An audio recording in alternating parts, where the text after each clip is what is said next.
She's currently only around 27 years old, and she used to be a photographer and a model before turning this game into a multi-million-dollar business. Have you ever wondered who started We're Not Really Strangers? If you're not familiar, We're Not Really Strangers has been one of the hottest card games in the past few years. This brand has a huge presence on social media, currently with 5.2 million followers on Instagram that are highly engaging. I learned about this game about a few months ago, somewhere on the internet. It's such a simple yet unique concept that's reflected so well in its entire branding and packaging. I think I started seeing their Instagram posts here and there from probably people sharing it on their stories. And I also saw like a YouTube video talk about how well they're doing with their marketing and social media presence. I found it super interesting, so I got the game to play with my friends and to hopefully deepen our relationships. And it did exactly what I expected. Through asking these super unique questions in a more fun, gamified way, I got to learn so many new things about my friends I never knew. I've been getting into learning more about the people behind successful brands and companies that are fairly new that most people aren't aware of. And one day I thought, who started We're Not Really Strangers? Who is this genius that brought this amazing game to life? There's not a lot of information on the internet about her, but this is what I found. So her name is Koreen Odiney. Correct me if I'm pronouncing it wrong. She is the founder of We're Not Really Strangers. She's currently only around 27 years old, and she used to be a photographer and a model before turning this game into a multi-million-dollar business. So her story began when she was 16 years old. Suffering from her first heartbreak, she took on photography as a way to heal her pain. She started taking pictures of strangers in the streets, and she slowly developed a really good sense of how to communicate with people that she first met, a way of connecting with people through a series of questions. She decided to turn these questions into index cards that she kept for mainly herself and her friends. And one day, one of the strangers that she was taking picture of told her something really special, that one day she will write a book and it's going to call We're Not Really Strangers. And that's how her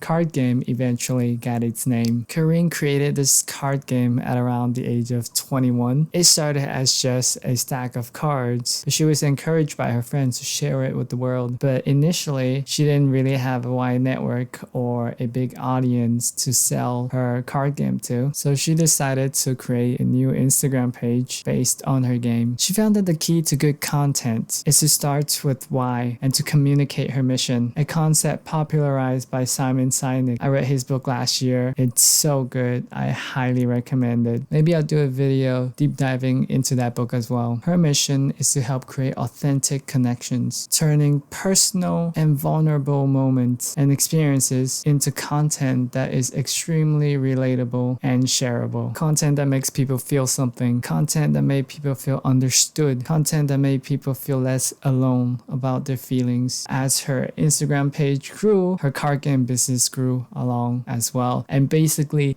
almost anything they were releasing, such as the variety packs and even the random chairs, were selling out like crazy. As of today, her Instagram page has around 5.2 million followers, one of the highest engagement rates of most Instagram accounts. Her game is constantly sold out in major retailers like Target and Amazon. Her website has around 400,000 monthly visitors last time I checked, and doing a very rough estimate with the numbers on the website, if there's around a 5% conversion rate of an average order of $20, her annual revenue would exceed $5 million just from her website. They also sell around 15,000 card games on Amazon every month on an estimation of a $20 average order value, which is equivalent to $3.6 million. She also does wholesale partnerships with major big retailers, which also probably gets her a few $1,000,000. And my estimation of her business is at least $10+ million of revenue per year, but this is a very rough estimate based on visitor numbers. I'm just so impressed with how much she's accomplished at such a young age and how special her story is. And I just love her mission to connect people in the world, bringing people together and making more meaningful connections. She said on a podcast that she tried to measure the success of her business not by the revenue that they generate, but by the amount of meaningful connections they help create. Her entire project is such an inspiration and so much to learn from, especially from just the product creation itself, as well as the social media strategies. Her unique way of creating a such passionate fan base. However, We're Not Really Strangers have been facing a little bit of controversy recently with the release of their new game, which they felt a bit inauthentic to the mission that they initially started with. I saw some comments saying that they're selling out. Some comments told them to go back being sad, which is pretty funny. But there are also comments that supports making sex a less taboo topic to talk about. I kind of agree with both sides. I get the sense that most people fell in love with this project and this game mainly for the focus on the emotional and relationship aspects, especially in a world that feels increasingly more superficial. So with the release of this new game, it definitely might have an impact when it comes to diluting the brand that they built in the past few years. But this game does make sense when it comes to customers that they probably helped connected and wanted to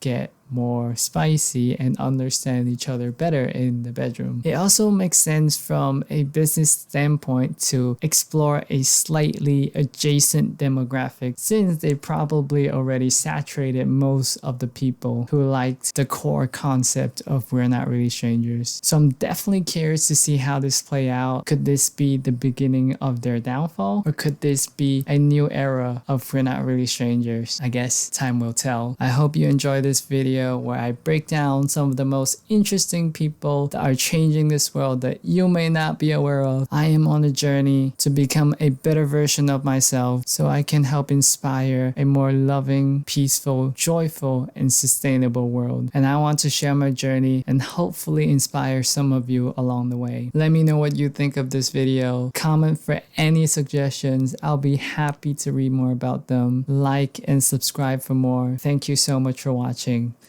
Have a nice day.